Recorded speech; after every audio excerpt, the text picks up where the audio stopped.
Halo semuanya, perkenalkan nama saya Yolanda dari kelas 10 IPA 1 SMA Unggul Sakti. Pada video kali ini, saya akan menjelaskan mengenai pandemi COVID-19. Apa itu coronavirus? Coronavirus adalah sekumpulan virus dari subfamili Orthocoronavirinae dalam keluarga Coronaviridae dan dalam ordo Nidovirales.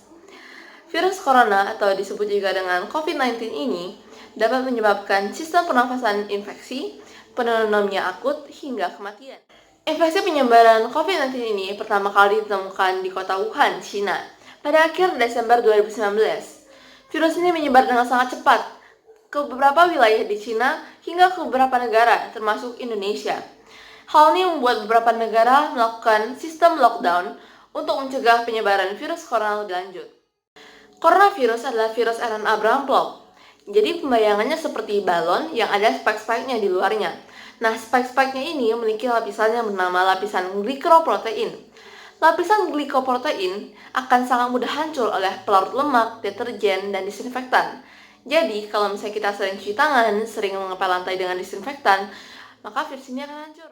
Seseorang dapat tertular COVID-19 melalui berbagai cara. Contohnya, tidak sengaja menghirup percikan ludah dari bersin penderita COVID-19 atau memiliki kontak dekat dengan penderita COVID-19 seperti berjabatan tangan. Sudah lebih dari 80.000 kasus mengenai COVID-19 ini dengan mortality rate sebanyak 2-3%, sembuh sebanyak 44%, dan sakit sebanyak 53%. Walaupun vaksin ini belum ditemukan, namun bagaimana bisa sudah 44% lebih orang yang telah sembuh dari COVID-19 ini akan saya jelaskan di penjelasan berikut. Hari pertama dia akan bersin-bersin. Hal tersebut wajar karena sistem imun non-spesifik yang telah bekerja. Hari kedua akan ada pilek. Ketiga dan keempat akan ada demam. Hari kelima demam akan berlanjut. Apabila badan kita fit, maka di hari ketujuh akan dikeluarkan antibodi. Pada saat terkena paparan pertama kali, maka tubuh memerlukan waktu 7 hari untuk memasukkan data mengenai virus ke dalam sel memori. Di hari ketujuh, maka antibodi akan meningkat dan akan mencapai puncaknya pada hari ke-14. Nah, di puncaknya ini, maka antibodi akan digunakan untuk melawan virus corona.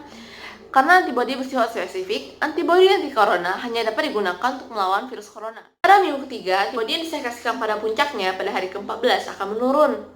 Apa yang terjadi saat minggu ketiga?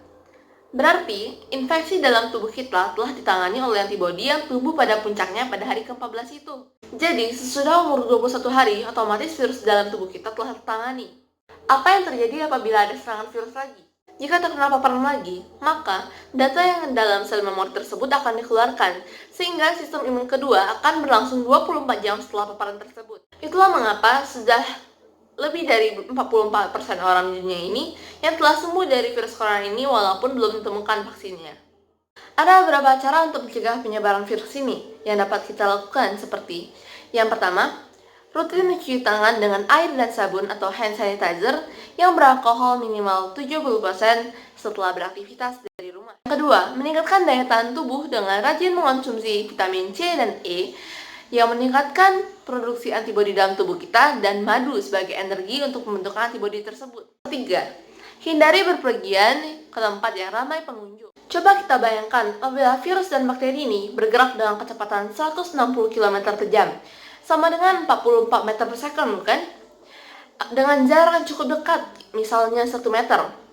Maka waktu yang diperkirakan untuk menularkan virus ke orang lain adalah 0,22 second. Cepat bukan? Kurangi paparan virus dengan hidup sehat, jaga kebersihan, dan ingat social distancing. Salam sehat, salam di rumah aja.